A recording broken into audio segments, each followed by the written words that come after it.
نحمده ونصلي ونسلم على رسوله الكريم أما بعد فأعوذ بالله من الشيطان الرجيم بسم الله الرحمن الرحيم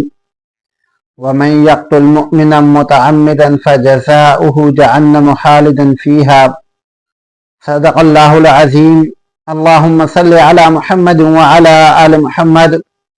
كما صليت على إبراهيم وعلى آل إبراهيم إنك حميد مجيد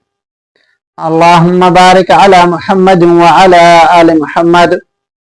كما باركت على إبراهيم وعلى آل إبراهيم إنك حميد مجيد. معزز سامعین اکرام، آج انشاءاللہ قتل عمد کی سزا اور قتل عمد کتنا گناونا جرم ہے اور کتنا بڑا گناہ ہے، اس پر انشاءاللہ مختصر بات کرنی ہے۔ اللہ رب العالمین نے انسان کو اشرف المخلوقات پیدا فرمایا ہے۔ اللہ رب العالمین فرماتے ہیں وَلَقَدْ كَرَّمْنَا بَنِي آدم، ہم نے بنی آدم کو عزت بخشی ہے، توقیر بخشی ہے۔ دوسری جگہ اللہ رب العالمین فرماتے ہیں لَقَدْ خَلَقْنَا الْإِنسَانَ فِي أَحْسَنِ تَقْوِيمٍ، ہم نے انسان کو بہترین سانچے میں پیدا کیا ہے۔ اور جگہ اللہ رب العالمین فرماتے ہیں وَمَا خَلَقْتُ الْجِنَّ وَالْإِنسَ إِلَّا لِيَعْبُدُونَ،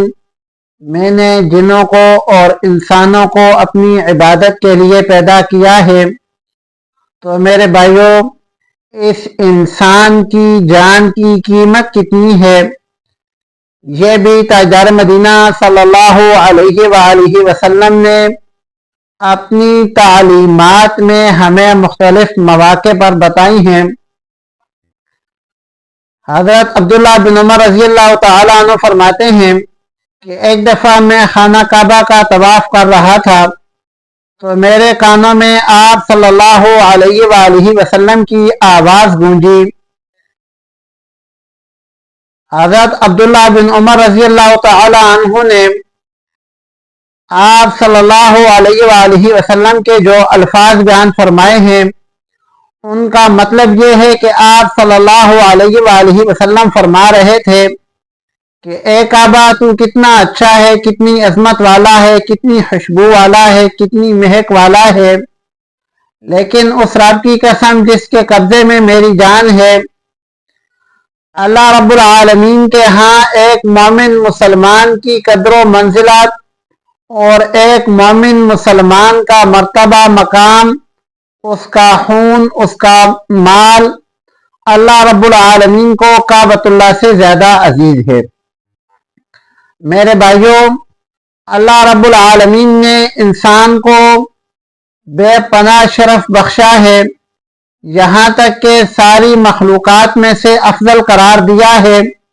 اور پھر اس کی جان کی تحفظ کے لیے بھی اللہ رب العالمین نے مختلف اقدامات اٹھائے ہیں، یہاں تک کہ شریعت محمدی صلی اللہ علیہ وآلہ وسلم میں کسی بھی انسان کے لیے یہ جائز نہیں ہے کہ وہ کسی دوسرے انسان کو قتل کر دے، بے شک وہ مسلمان نہ بھی ہو تب بھی، یعنی بلا وجہ کسی انسان کو قتل کرنا